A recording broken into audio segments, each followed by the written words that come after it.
With the British pound falling to an all-time low against the US dollar, Americans are flocking to London. But are they welcome? An article came out recently in The Telegraph about American tourists invading London. One hotel CEO told The Telegraph that bookings by Americans have been the highest ever in the hotel's history. In addition, flight bookings by Americans across the pond are close to pre-pandemic levels, more than 22% higher than the rest of the world. That's an estimated 4.5 million Americans injecting an estimated 4.2 billion pounds into Britain's economy, which apparently it desperately needs, as according to Jonathan Pye of the New York Times, it's just shit. Everything is shit.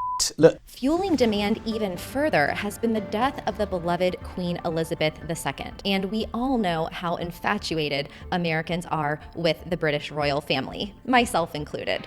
So how are Brits preparing for this invasion of US tourists? First off, by focusing on our behavior. It probably won't surprise you that Britons are, let's say, amused with the concept of the American to-do list, especially while we're on holiday, which, to be fair, they have a point. I mean, why are we trying to be so productive while on vacation anyway? Wait, actually, probably because Americans barely get 1 week of vacation per year. Gotta make it count, people. They also note here that American tourists are most likely to go to the most popular tourist spots. And when we arrive, well, the Brits say you can hear us from a mile away.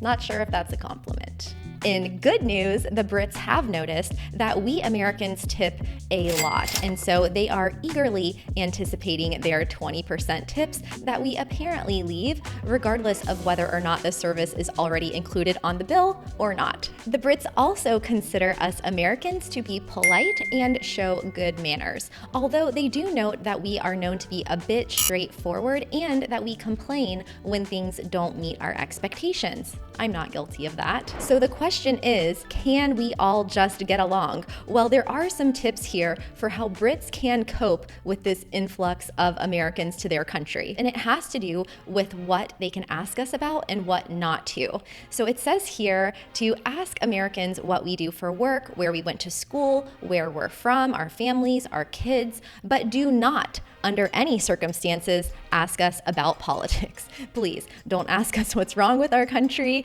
I would have to say they're spot on this, because if you're from the US, you know that we are raised from a very young age never to talk about politics or religion for that matter at the dinner table. So the Brits are definitely taking a hint from us on that one, and it's probably a good idea. They also mention here the difference in the British and the American sense of humor. Apparently, they think that we don't find their British sense of humor funny, but I don't know. I would have to push back on this one because I personally like the British sense of humor, the dry wit, the sarcasm. I mean, I'm sure more than one of us are watching British TV shows. # British baking show, comment below. I think we get it. It also says here that the general consensus among American tourists is that British food is really bad. So if you want to impress us, if you want to befriend us, get on our good side, then simply share with us one of your favorite restaurant recommendations, take us out to dinner, point us in the right direction, and we'll be just fine. Now, of course, these are generalizations, and some may be flat out wrong about Americans, but what do you think?